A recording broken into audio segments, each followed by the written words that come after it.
J'avais d'abord 3 propos liminaires. D'abord, par rapport à Catherine, on se connaît depuis les années SIDA. Les mots pour le dire, tout ce qu'elle avait développé. Les années SIDA, c'est une bonne réflexion pour nous parce que c'est là où le concept « vivre avec » est apparu. C'était l'éruption de la parole de personnes qui étaient dans une impatience. Ils allaient mourir. Ils n'étaient pas dans la chronicité dans les années 80. Ils ont été dans la chronicité à partir des années 97 quand il y a eu les antiprotéases. Et rappelez-vous, et ça a à voir avec notre sujet, et j'en dirai un mot dans un instant, quand ces gens qui étaient séropositifs ou malades du sida et qui pensaient qu'ils allaient mourir se sont retrouvés face à la possibilité de vivre encore, ils ont compris comment vivre, ils se sont posé les vraies questions, quel type de solidarité, alors qu'ils étaient relégués, et ils étaient déjà dans leur esprit condamnés à ne plus vivre.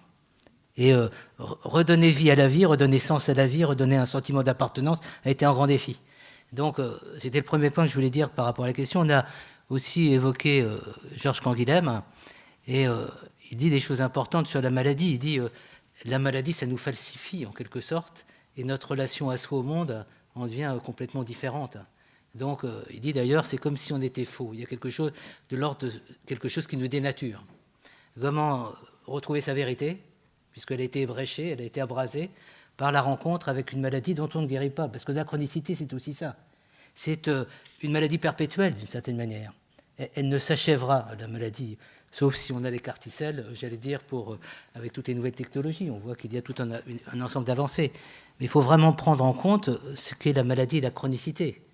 C'est une condamnation à la maladie. Et la vraie question éthique, c'est comment trouver de l'ouverture, de la liberté, et comment retrouver de la maîtrise, je dirais dans un instant.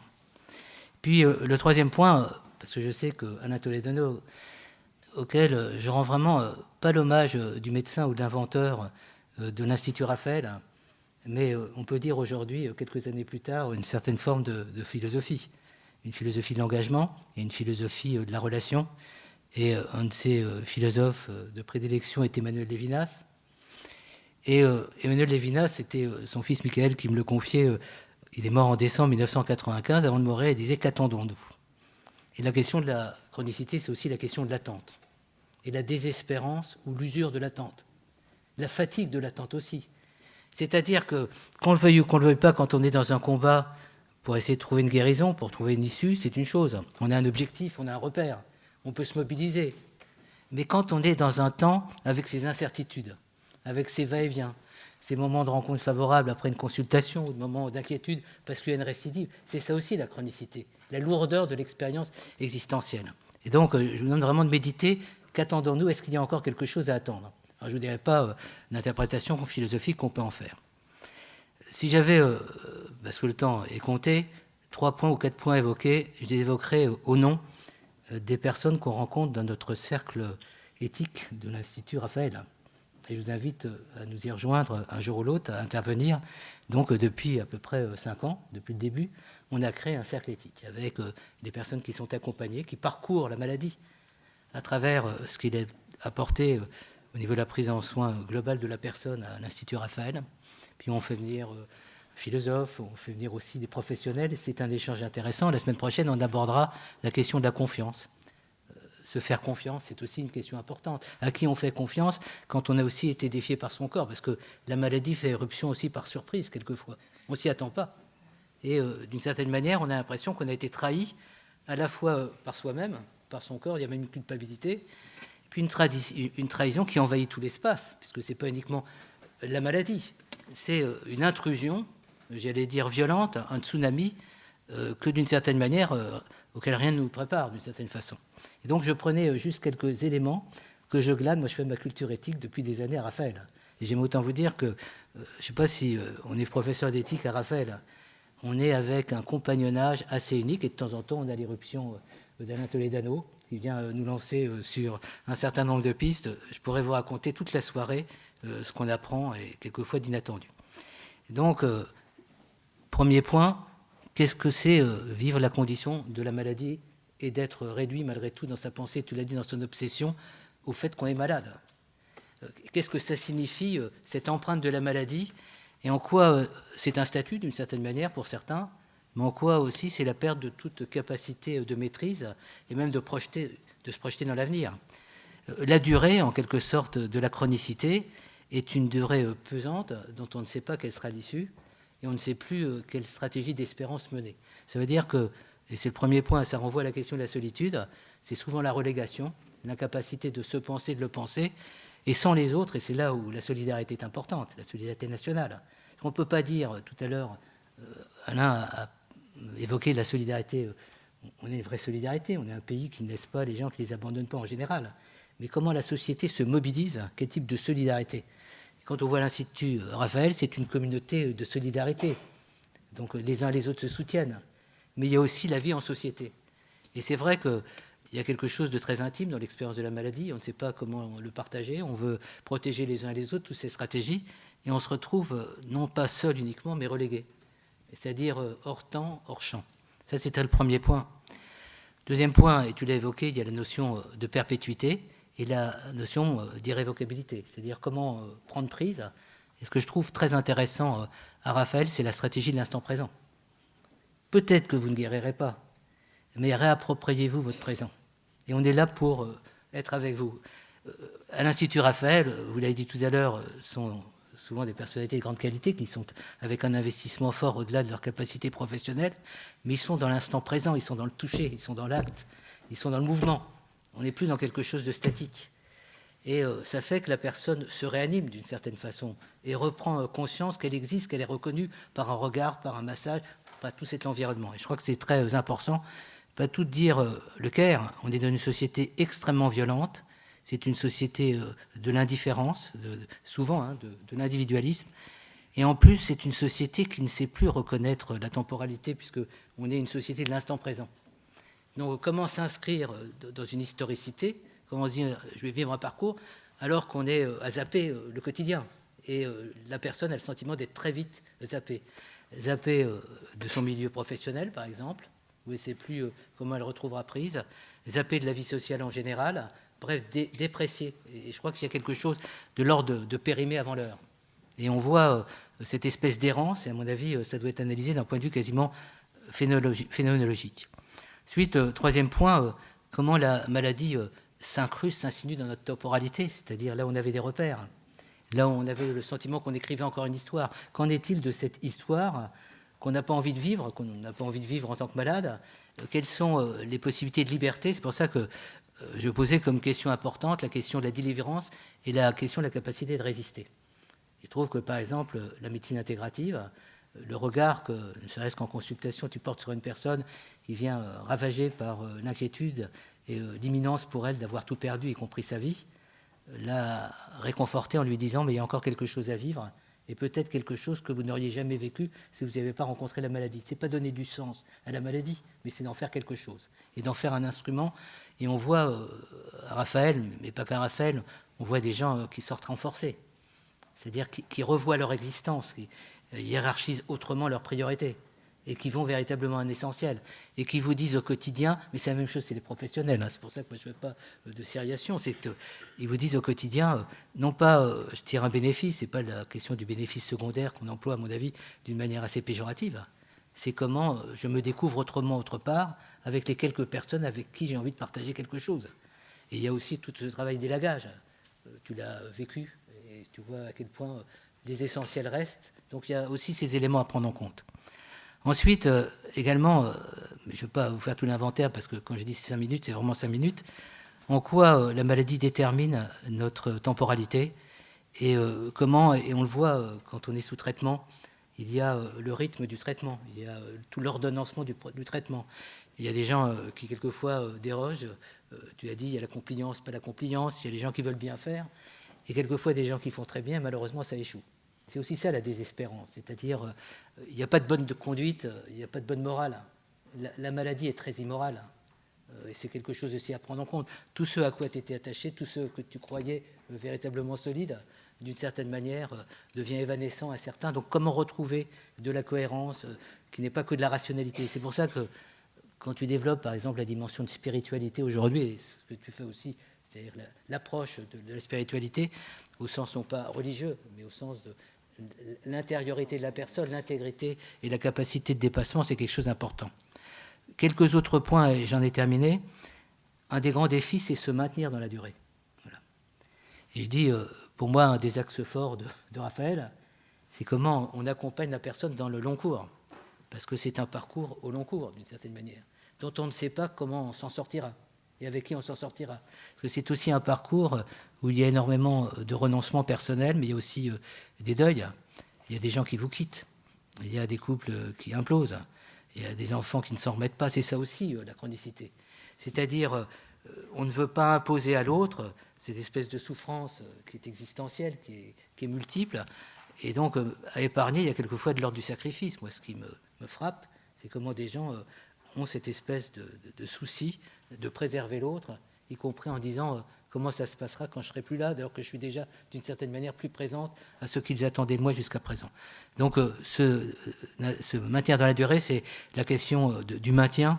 Et pour moi, se maintenir, c'est pouvoir réinvestir la sphère intime, la sphère privée, c'est-à-dire tout ce qui est nos essentiels. Et se trouve aussi à Raphaël, on est très respectueux de la singularité des gens, on les reprend dans leur histoire, et on dit il y a encore d'autres étapes à vivre, et vous allez les vivre différemment si vous trouvez en vous des ressources. Je trouve que ce travail de sourcier à Raphaël, et quand on fait nos rencontres d'éthique, je vois aussi bien au niveau de la danse, au niveau du yoga, alors ça paraît pour des gens qui ne sont pas Raphaël quelquefois énigmatique. Quand tu arrives à Raphaël, tu étais un peu surpris au départ.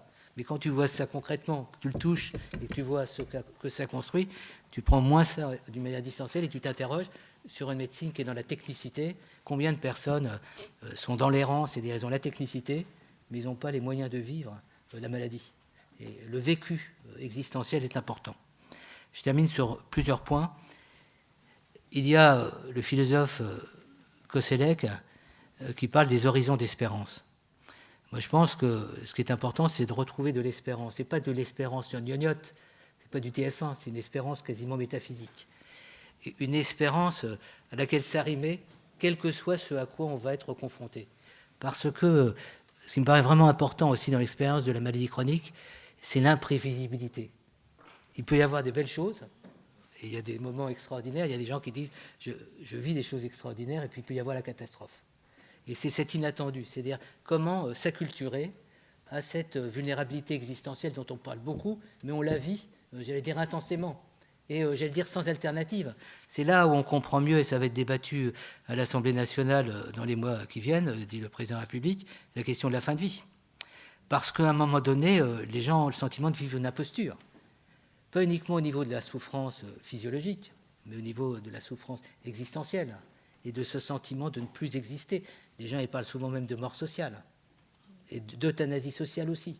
Donc tous ces éléments sont à prendre en compte. Où on va se ressourcer, à qui on peut faire véritablement appel dans ces moments de flottement où on ne sait plus ce à quoi on doit croire et si on croit déjà en nous. Et c'est là aussi il y a quelque chose d'important, Raphaël, c'est quand les gens arrivent, on leur fait confiance, on croit en eux.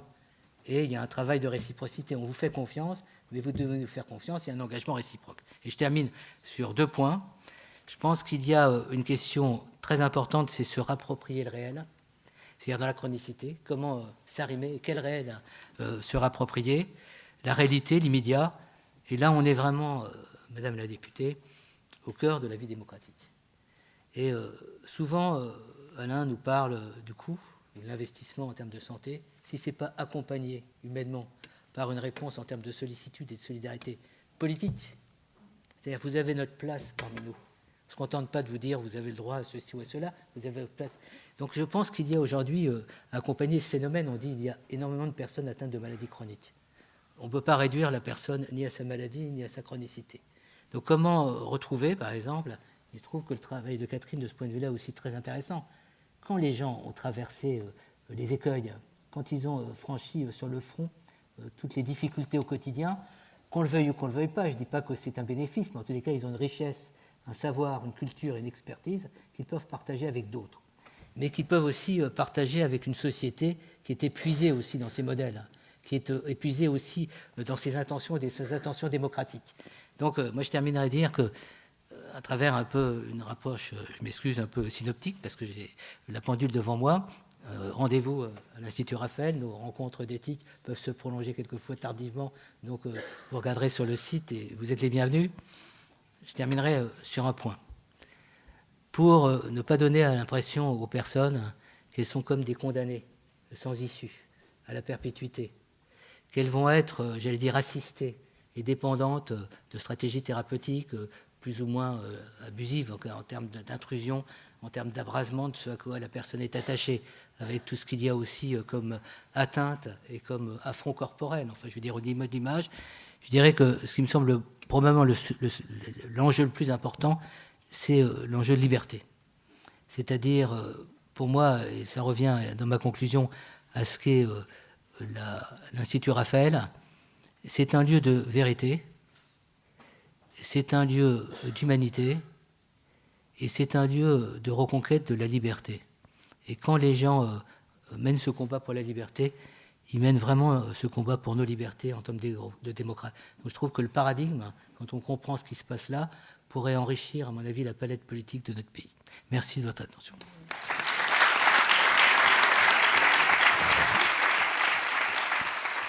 Moi, je suis anciennement Yasmine Azoug. Je suis anciennement cadre en direction marketing et commercial dans des grands groupes qui sont des belles fabriques de profit, mais qui sont aussi de belles fabriques de stress et de maladies chroniques à venir ou présentes. Je suis en cours de reconversion en tant que praticienne en massage bien-être et énergétique, avec des velléités sur de la naturopathie, l'herboristerie, des huiles essentielles. Donc j'aurais bien voulu avoir votre avis, votre regard ou éventuellement les actions que vous menez en tant que médecin ou en tant qu'agent ou acteur politique, notamment vos interactions avec le Conseil de l'Ordre des médecins, qui n'a pas forcément un très bel avis sur les médecines dites douces et qui peuvent, je pense, évidemment contribuer au care dont vous parlez depuis tout à l'heure. Merci. Merci. Merci à vous. Bon. Ah ben merci de rentrer dans le dur. Hein, il va falloir y aller, hein, de toute façon. Bon, on va le faire en plusieurs étapes, mais on va quand même répondre. Okay. Donc il est vrai qu'il y a une espèce de polarité dans le débat entre des médecines dites douces ou parallèles, ce qui n'a pas de sens. Il faut qu'elles soient... Pourquoi il y aurait de la médecine conventionnelle, selon quelle convention, et des médecines parallèles? Le fait est qu'il y a des dérives sectaires et que tous les patients ne sont pas en sécurité. Donc on doit saluer à l'Assemblée nationale l'action de la Miviludes et de tous ceux qui luttent contre les dérives sectaires. Mais quand on a dit ça, s'il y a 7, 8 ou 9% de problèmes complexes à gérer, on a plus de 50% de la population qui ont recours à des médecines complémentaires, à des interventions non médicamenteuses. L'idéal, c'est de sécuriser le parcours patient et de le réguler. Alors, je vous donne un exemple de ce qu'on fait en pratique. Donc, à titre personnel, je me suis engagé, ça m'a valu pas toujours des commentaires sympathiques. Je ne suis pas naturopathe, mais j'ai des naturopathes qui travaillent avec moi. Et donc, une des naturopathes, Cécile, qui est avocate, une autre, Corinne, qui était journaliste, elle s'occupait de Nelson Mandela, donc des femmes bien sous tout rapport, plutôt sympas, et qui donnent du temps, de la considération, qui savent respecter les silences, qui savent reformuler, qui savent mobiliser les ressources intérieures de leurs interlocuteurs. Donc qui sont de vraies soignantes, qui soignent avec des mots, qui ne tuent pas avec des mots. Maintenant, elles ont appris les principes d'une naturopathie qui a des bonnes choses, et où il y a des choses aussi à revoir. Donc on discute avec les écoles de naturopathie. Donc sur 1500 soins de naturopathie, pour 500 patients, on va diminuer de 70% les diarrhées lorsqu'on pose certaines indications. Ça mine la vie des gens, la diarrhée. Il y a des gens qui n'arrivent pas à tenir une réunion ou qui n'arrivent pas à se réunir entre amis. Donc il y a certains principes de donner du temps, de faire de la prévention, de travailler sur de la nutrition, qui sont fondamentaux. Après, il y a des principes très symboliques, ce qu'on appelle l'humorisme, la théorie des humeurs. On ne fait plus de saigner. Donc ça travaille de façon symbolique. Mais après, il y a certains autres principes où il va falloir réagir. En naturopathie, par exemple, le causalisme. C'est comme si on voyait quelqu'un et on se disait « ta maladie, elle est due à ça ». Alors qu'en fait, on peut essayer d'évoquer des hypothèses pour faire des corrélations. Mais on ne peut pas établir au pif un rapport de cause à effet. Donc entre l'interprétation primaire et l'interprétation secondaire de ce qu'on fait, c'est pas pareil. De façon assez générale, quand on fait travailler des soignants entre eux, ce qu'il faut, c'est de la cohérence dans le discours. Il faut former les gens pour avoir des gens capables de prendre en charge des patients. On ne peut pas les ostraciser, les mettre de côté. On a plein de soignants en France qui veulent donner du temps, de l'énergie, et qui sont tout à fait intelligents, et vous en êtes la preuve. Dans la manière dont vous vous exprimez, on a envie d'être soigné par vous. Mais encore faut-il être bien formé, et que ce soit compatible avec le discours, avec une méthodologie, pour ne pas qu'on voit les dérives apparaître. Donc oui à l'intégration des disciplines, mais avec une méthode et une sécurité. Et il faut qu'on arrête d'opposer les différentes médecines, mais en les régulant. Et on a ici des gens très ouverts, on a comme des représentants de l'Académie nationale de médecine, qui sont ici et qui disent ouvertement l'importance de cette stratégie d'intégration. Mais on ne peut pas non plus accepter que tout le monde, pour des raisons marketing, se dise pour la médecine intégrative et viennent, entre guillemets, se vendre avec des patients qui pourraient être crédules. Donc on a un besoin politique de réguler les pratiques, de mieux enseigner, de se parler, de créer des terrains de stage. Voilà. Et c'est ce qu'on doit faire, mais il faut d'abord culturellement libérer un peu la parole, dire les choses et commencer à avoir des expériences pilotes et financées, parce qu'on ne peut pas laisser les patients et les praticiens dans la précarité. Et puis il va falloir travailler, ça va mettre un peu de temps, mais il n'y a pas d'autre voie. Les autres pays européens, et même outre-Atlantique, même les Indiens qui ont présidé le G20, on a participé aux commissions civiles du G20, l'Organisation mondiale de la santé. Donc il y a un grand mouvement international, européen, qui va un peu plus vite que le mouvement français, mais qui réfléchit bien et qui va y aller aussi, hein, où il va falloir qu'on fasse de la régulation. Donc il faut appeler de nos voeux les initiatives, mais il faut avoir comme critère d'efficacité la protection du patient et l'évaluation de nos pratiques. Il y a des droits, on a une forme de liberté, mais il y a des devoirs aussi. On ne peut pas utiliser la fragilité d'un patient à son insu pour se faire un nom. Donc il faut qu'on arrive à réguler les parcours. Ouais. Je me permets juste d'intervenir là-dessus parce qu'il y a quand même quelque chose à appuyer parce que actuellement donc dans l'hémicycle, enfin là c'est la pause, mais ça va recommencer dans une demi-heure. Donc on étudie le projet de loi donc, par rapport aux dérives sectaires et c'est vraiment ça en fait ce qu'on fait actuellement, c'est réguler les pratiques. Donc en fait on est réunis ici justement avec cet espoir-là et nous on est en train de le faire et ça je trouve ça plutôt beau en fait de se dire qu'il y a une belle synchronicité. Si l'Institut Raphaël n'était pas un lieu d'excellence scientifique, avec des grands cancérologues, avec des spécialistes, des professionnels de haut niveau, parce qu'il ne s'agit pas de dire on est ceci ou cela, il faut avoir des vraies compétences, et un sens véritablement de leur responsabilité, pas un instant je serais resté à l'Institut Raphaël. Pour moi, ce qui me paraît extraordinaire dans cette aventure, c'était un laboratoire de créativité extraordinaire, avec des gens qui sont tous à des niveaux de compétences dans leur domaine, y compris dans ce qu'on appellera ces médecines d'accompagnement, beaucoup plus que médecine complémentaire.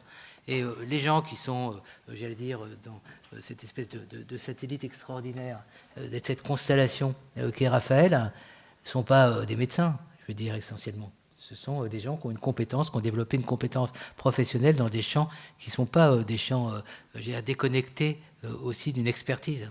La vraie question, et je termine sur ce point, c'est effectivement la question de l'évaluation.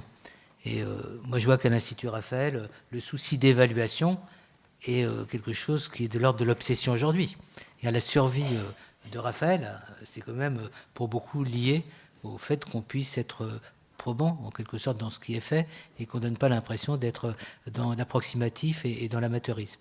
Il y a 3 semaines, il y avait la réunion de ton grand conseil, extraordinaire, je dis il y a 3 semaines, et on a vu la diversité des approches qui étaient présentées pendant quasiment 3 heures. Et quand on voit le souci d'investissement, l'exigence de ces professionnels, on a le sentiment qu'on n'est pas dans quelque chose de superficiel. On a l'impression que quelque chose se construit. Et un nouveau modèle s'invente, d'une certaine manière, il est fait avec beaucoup de rigueur. Et j'aimerais bien survivre encore 5 ans pour être là au 10e anniversaire de l'Institut Raphaël. En tout cas, le fait de travailler à l'Institut Raphaël vous donne de la force pour voir comment les gens adhéreront à ce modèle, parce qu'effectivement, il y aurait eu des résistances qui ont été dépassées par les faits mêmes, c'est-à-dire ce qui est développé aujourd'hui. Voilà. Donc moi, je ne suis pas du tout dans cette espèce de suspicion, mais on sait que c'est possible d'être contesté dans la méthode de ce qu'on met en place.